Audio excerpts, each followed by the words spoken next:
کہ اللہ تبارک و تعالیٰ بڑے بڑے گناہوں کو اللہ تعالیٰ معاف فرما دیتا ہے۔ ایک آدمی 99 لوگوں کا قتل کیا، اس کے بعد وہ توبہ کرنے کا ارادہ کیا تو وہ آ گیا ایک عبادت گزار کے پاس، بہت نمازیں پڑھتا تھا، بہت تقوی، ہمیشہ اللہ کا ذکر کرتا ہوا رہتا، تو اس کے پاس وہ عابد تھا۔ عابد کا مطلب عبادت گزار، عالم کا مطلب علم والا، تو اللہ نے علم والوں کے درجے بلند کیے ہیں۔ عابد کا رات بھر عبادت کرنا ایک طرف، اور عالم کا 2 رکعت نماز پڑھ کے سو جانا اس سے زیادہ عبادت گزاری ہوگا، کیونکہ اللہ تبارک و تعالیٰ علم کی وجہ سے برتبے بڑے کرتا ہے۔ ہر ایک کی ایک چیز ہوتی ہے، عبادت کیا ہے؟ عبادت جو ہے بندے کرتے ہیں، لیکن جو عالم ہے وہ کیا ہے، اس کی نسبت کدھر جا رہی ہے، وہ علم کی طرف جا رہی ہے، اور سب سے بڑا عالم کون ہے؟ اللہ رب العزت۔ تو علم والوں کے اللہ تبارک و تعالیٰ نے درجات کو، مقامات کو، مراتب کو بلند کیا ہے مرتبے کی وجہ سے۔ نہ کسی کی بھی نسبت دیکھیں گے، ان کی نسبت وہاں تک جاتی، ان کی نسبت یہاں تک جاتی، تو عالم کی نسبت کہاں تک جاتی ہے؟ وہ رب کائنات کی طرف جاتی ہے، وہ اللہ رب العزت کی طرف اس کی نسبت ہوتی ہے۔ تو عالم الگ ہوتا ہے، عابد الگ ہوتا ہے، دونوں میں فرق ہوتا ہے۔ عابد وہ خوب عبادت کرنے والا، ایک عامل ہوتا ہے، عامل وہ جو عملیات کرنے والا، جھاڑ پھونک کرنے والے۔ جادوگر تو ایک الگ قسم کے ہوتے ہیں، عمل کے ذریعے کسی پر شیاطین کا سایہ ہو گیا، جنات کے اثرات ہو گئے، تو ان چیزوں کو دعا کے ذریعے، کچھ عمل کے ذریعے، کچھ تعویذات کے ذریعے، کچھ اتارا کرتے ہوئے، صدقہ نکالتے ہوئے ان چیزوں کو دفع کرتے ہیں، تو وہ عملیات کا شعبہ ہے، وہ ایک الگ شعبہ ہے۔ لیکن جو عالم ہے وہ علم کی وجہ سے ہے، قرآن کی وجہ سے، احادیث کی وجہ سے اور فقہ کی وجہ سے اس کا اللہ رب العزت نے علم کی وجہ سے مرتبہ بلند کیا۔ تو وہ جو 99 لوگوں کو قتل کیا تھا بنی اسرائیل کے ظالم نے، وہ توبہ کرنے کا ارادہ کیا، تو توبہ کرنے کے لیے وہ سیدھا ایک عبادت گزار کے پاس گیا، وہ ایک جھوپڑی ڈال کر جنگل میں عبادت میں مصروف تھا، یہ اس کے پاس گیا، جا کر کہا کہ میں توبہ کرنا چاہتا ہوں۔ کہا کہ کس چیز کی توبہ؟ کہا کہ میں نے 99 لوگوں کے قتل کیے ہیں۔ کہا کہ 99 لوگوں کے قتل کیے، تیری کوئی مغفرت نہیں ہوگی، تو نے اتنا زیادہ ظلم کیا ہے۔ اس نے اس کو بھی قتل کر دیا، کہا کہ اب تو 100 پورے ہو گئے، اس کو قتل کر دیا کہ جب میری مغفرت ہی نہیں ہوتی بول رہا تو تجھے بھی باقی نہیں رکھتا، اس کو قتل کیا،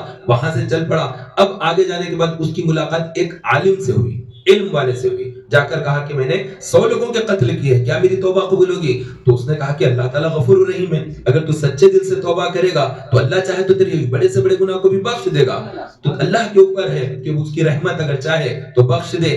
تو اس نے کہا کہ میں توبہ کرتا ہوں، تو اس نے کہا کہ ٹھیک ہے توبہ کر۔ اس نے توبہ کر لی کہ میں تمام گناہوں سے توبہ کرتا ہوں، میں نے ناحق جن لوگوں کو قتل کیا۔ اس نے رویا، معافی تلافی کی اللہ تعالیٰ کے دربار میں۔ تو اس کے بعد اس عالم نے کہا کہ جب تو نے توبہ کر لی ہے تو ایک کام یہ کرنا کہ جن لوگوں کی صحبت میں رہتا تھا اب ان کی صحبت میں نہیں رہنا، جن لوگوں کے سنگت میں رہا کرتا تھا، اٹھنا بیٹھنا ہوتا تھا، اب ان کے ساتھ نہیں ہونا، بلکہ اب تو نیک لوگوں کی طرف جا کے رہ جا، کیونکہ لوگوں کے اثرات ہوتے ہیں، جن لوگوں کے درمیان میں رہتے ہیں ان لوگوں کے اثرات ہوتے ہیں۔ جس طرح سے چیزوں کا رنگ بدلتا ہے، اطراف کے لوگوں کی وجہ سے رنگ بدلتا ہے، تو لوگوں کے مزاجوں کی وجہ سے بھی ہوتا ہے۔ بعض لوگوں کا مزاج دینی ہوتا ہے تو ان کے گھروں میں دینی چیز نظر آتی ہے، بعض لوگوں کے پاس یہ فلموں کا، گانوں کا شوق رہتا تو ان کے گھروں پر دیواروں پر پینٹنگ وغیرہ کچھ ایسی رہتی کہ وہ شاید فلموں کے دل دادا ہے۔ کوئی ایسے ہوتے ہیں جن کو جنگل، سمندر اور پانی کی لہریں وغیرہ پسند آتی ہے، تو بہت زیادہ جیسے نیچرل چیزوں کو کا شوق ہوتا ہے،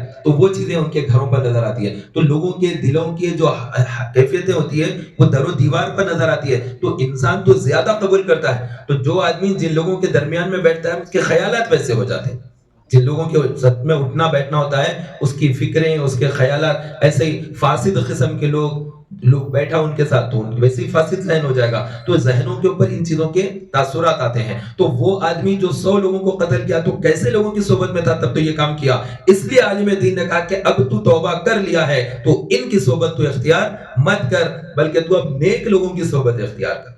تو اس نے کہا کہ ٹھیک ہے فلاں جگہ بستی نیک لوگوں کی ہے، میں اس بستی کی طرف چلا جاتا ہوں۔ یہ کہہ کر وہ وہاں سے نکلا اور جیسے ہی وہ چند قدم چلا روح قبض کر لی گئی، اس کا انتقال ہو گیا۔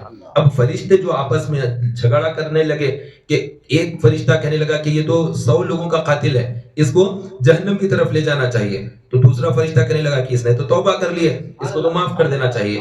تو اب دونوں کے اندر جب جھگڑا قائم ہوا کہ یہ کریں یا یہ کریں، تو اللہ تبارک و تعالیٰ کے دربار میں دونوں طرف کے فرشتوں نے عرض کیا کہ الہا اس کا فیصلہ کیا کرتا ہے تو، کیونکہ یہ شخص 100 لوگوں کا قاتل بھی ہے اور پھر توبہ بھی کیا ہوا ہے، تو اس کی توبہ قبول ہے نہیں ہے ہمیں نہیں معلوم، اب آگے اس کے لیے کیا کرنا ہے. تو رب کائنات نے حکم فرمایا کہ یہ جس سمت میں جا رہا تھا اس طرف کا راستہ ماپو. یہ جن لوگوں کی طرف جا رہا تھا، جس بستی کی طرف، نیک لوگوں کی بستی کی طرف جا رہا، جہاں پر اس کی موت ہوئی وہاں سے اس بستی کا راستہ ماپو جہاں پر نیکوکار ہوتے تھے، اور وہی جگہ جہاں پر اس کا انتقال ہوا وہاں سے وہ گناہگار لوگوں کی بستی جہاں وہ رہا کرتا تھا، ان دونوں کا راستہ ماپو. تو جس کے قریب میں وہ تھا اس کو اسی کی طرف کر دو.